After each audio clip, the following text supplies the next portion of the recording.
Praise the Lord. सबको जय मसीह की। आप सबका बहुत बहुत स्वागत है परमेश्वर की पाक हुजूरी में। आज हम परमेश्वर के वचन से जानेंगे कि क्या सिर्फ विश्वास करने से हम उस विश्राम में प्रवेश करते हैं जिसके बारे में परमेश्वर ने हमसे कहा कि वो हमें देंगे, कि क्या सिर्फ विश्वास ही करने से हम उस अनंत जीवन में प्रवेश करने पाएंगे जिसके बारे में परमेश्वर ने हमसे प्रॉमिस किया है, प्रतिज्ञा की है। परमेश्वर का वचन इब्रानियों की किताब 4th chapter 2nd verse में वचन कहता है, क्योंकि हमें उन्हीं की तरह सुसमाचार सुनाया गया है, पर सुने हुए वचन से उन्हें कुछ लाभ न हुआ, क्योंकि सुनने वालों के मन में विश्वास के साथ नहीं बैठा। परंतु हम जिन्होंने विश्वास किया है उस विश्राम में प्रवेश करते हैं। वचन कहता है कि लोगों को सुसमाचार बताया गया, कुछ लोगों ने विश्वास नहीं किया, पर हम जो सुसमाचार पर विश्वास करते हैं उस विश्राम में प्रवेश करते हैं। तो क्या सिर्फ विश्वास करने से ही हम उस विश्राम में अनंत जीवन में एक्चुअल में प्रवेश करते हैं? क्योंकि परमेश्वर का वचन याकूब की पत्री 2nd chapter 19th verse में वचन कहता है, तुझे विश्वास है कि एक ही परमेश्वर है तो अच्छा करता है। दुष्ट आत्मा में विश्वास रखते और थरथराते हैं। परमेश्वर का वचन कहता है कि दुष्ट आत्मा में विश्वास रखते हैं। दुष्ट आत्मा को भी पता है कि यीशु मसीह एकमात्र उद्धार करता है, एकमात्र परमेश्वर है और हम भी उसके ऊपर विश्वास करते हैं। तो क्या सिर्फ यीशु मसीह पर विश्वास करने से ही हम विश्राम में प्रवेश करते हैं? यहाँ पे एक बहुत ही महत्वपूर्ण बात परमेश्वर का वचन हमें सिखाता है। इब्रानियों की किताब 4th chapter 6th verse में वचन कहता है, जिन्हें उसका सुसमाचार पहले सुनाया गया उन्होंने आज्ञा न मानने के कारण उसमें प्रवेश न किया। वचन कहता है कि जिन्हें सुसमाचार पहुंचाया गया उन्होंने आज्ञा न मानी, जिसके वजह से वो प्रवेश करने नहीं पाए। तो यहाँ पे जो इम्पोर्टेंट बात है वो है आज्ञा पालन करना। ध्यान से मेरी बात को सुने। मान लीजिए कि मेरा एक ड्रीम हाउस है जो मैं बनाना चाहती हूँ, जो बनाकर जहां पर मैं रहना चाहती हूँ। तो क्या सिर्फ उसकी नींव डालने से मैं वहां पे रह सकती हूँ? पॉसिबल नहीं है। इन अ सेम वे जब हमें सुसमाचार बताया जाता है, जब हम यीशु मसीह पर विश्वास करते हैं, तो हम सिर्फ अपनी लाइफ में एक नींव ही डालते हैं। हम विश्वास करते हैं कि परमेश्वर ने हमें प्रॉमिस किया है कि वो हमें अनंत जीवन में प्रवेश करने पाएंगे। जैसे अगर मुझे घर बनाना है तो सिर्फ मैं उसकी नींव बनाकर उस घर में नहीं रह सकती हूँ। मुझे उस घर को कंप्लीट करना बहुत ज्यादा जरूरी है।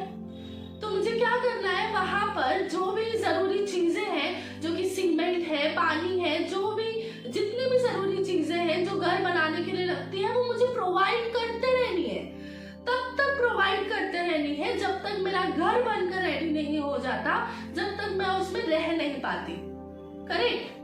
इन सेम वे जब हम यीशु मसीह पर विश्वास करते हैं तो हम सिर्फ नींव ही डालते हैं। तो उस विश्राम में एक्चुअल में प्रवेश करने के लिए हमें क्या करना है? हमें परमेश्वर के वचन पर चलना है, आज्ञाओं को मानना है। और परमेश्वर की आज्ञा सबको मालूम है। तू व्यभिचार न करना, तू चोरी न करना, कुड़कुड़ाना नहीं। तो ये सारी आज्ञाएं सबको मालूम है। वो मुझे तब तक करते रहना है जब तक मैं उस विश्राम में एंटर नहीं कर पाती।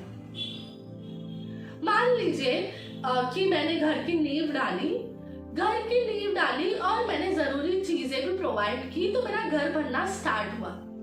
तो मेरा घर थोड़ा सा बना, फिर मैंने जो है उसकी जो जरूरी चीजें हैं वो मैंने प्रोवाइड नहीं की। उसके बदले मान लो कि मैंने कोई कचरा प्रोवाइड किया या प्लास्टिक प्रोवाइड किया, तो क्या मेरा घर बनेगा?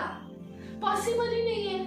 तो इन सेम वे आज्ञा पालन का मतलब हम सही तरीके से अपने घर को बना रहे हैं, हम उस वे में चल रहे हैं जो हमें एक्चुअल में विश्राम में प्रवेश करवाए।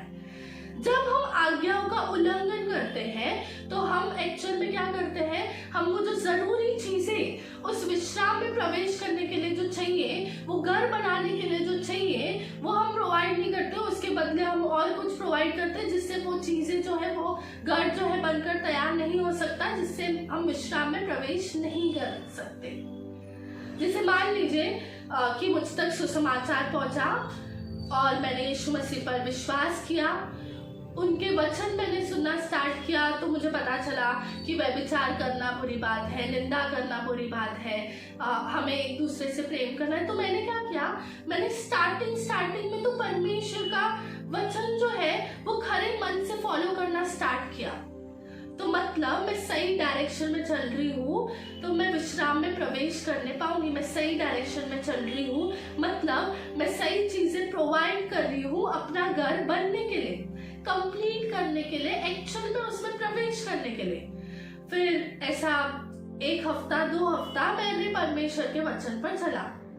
उसके बाद जो है मैंने किसी की निंदा करना स्टार्ट की, या मैंने चोरी की, या मैंने झूठ बोला। तो मतलब जो जरूरी चीजें हैं उस घर को बनाने के लिए वो मैंने प्रोवाइड करना बंद कर दी। उसके बदले मैं कोई भी कचरा डाल रही हूँ। तो जो इम्पोर्टेंट चीज विश्राम में प्रवेश करने की है वो है परमेश्वर की आज्ञाओं पर चलना। जब हम परमेश्वर की आज्ञाओं पर नहीं चलते, सिर्फ विश्वास ही करते हैं, तो हम उस विश्राम में एक्चुअल में प्रवेश नहीं करने पाते।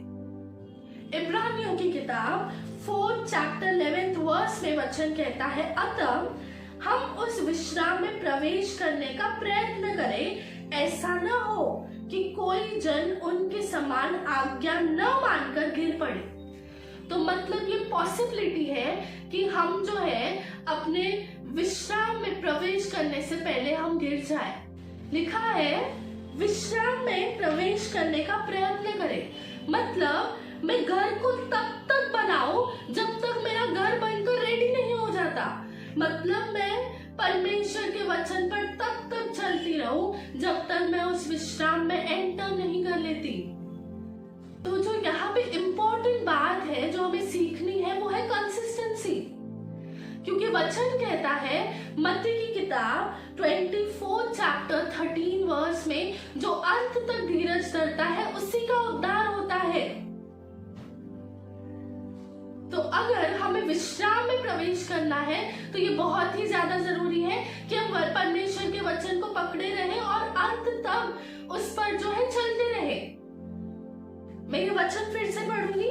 वचन कहता है इब्रानियों की किताब 4 चैप्टर 11 वर्स में, ऐसा न हो कि कोई जन उनके समान आज्ञा न मानकर गिर पड़े।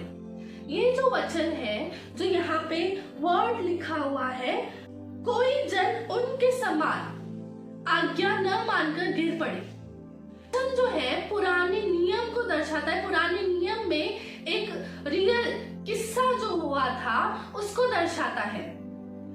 उसमें परमेश्वर ने इजराइलियों से वादा किया था कि वो उन्हें कनान देश लेकर जाएंगे। जैसे परमेश्वर ने हमसे वादा किया कि वो हमें अनंत जीवन देंगे, तो वैसे ही उनके लिए जो प्रॉमिस लैंड था वो था कनान देश। हमारे लिए जो प्रॉमिस लैंड है वो है अनंत जीवन। तो ध्यान से सुने, जब परमेश्वर ने अपना सुसमाचार मूसा के द्वारा इजराइलियों तक पहुंचाया, इजराइलियों ने विश्वास किया और वो मिस्र देश से निकले। सेम वे यहाँ पर जब हम तक सुसमाचार पहुंचाया जाता है तो हम जब विश्वास करते हैं और हम जब विश्वास में आगे एक स्टेप लेते हैं तो हमने सिर्फ अपनी जर्नी ही स्टार्ट की होती है विश्राम की तरफ, जैसे कि इजराइलियों ने स्टार्ट की होती है कनान देश की तरफ, प्रॉमिस लैंड की तरफ। तो अब परमेश्वर ने उन्हें कहा होता है कि मैं तुम्हें कनान देश दूंगा, जैसे परमेश्वर ने हमसे कहा कि वो हमें विश्राम देंगे, अनंत जीवन देंगे। तो वो सब इजरायली लोग विश्वास करते हैं और वो आगे बढ़ते हैं। वचन कहता है कि वो आज्ञा न मानने के कारण गिर पड़े। अगर आप पुराने नियम को पढ़ें तो आपको पता चलेगा कि इजरायली लोगों में से, जो कि लाखों में थे, उनमें से सिर्फ 2 ही लोग थे जिनका नाम था यहोशूआ और कालेब। वो ही विश्राम में, उस प्रॉमिस लैंड में, उस कनान देश में प्रवेश करने पाए।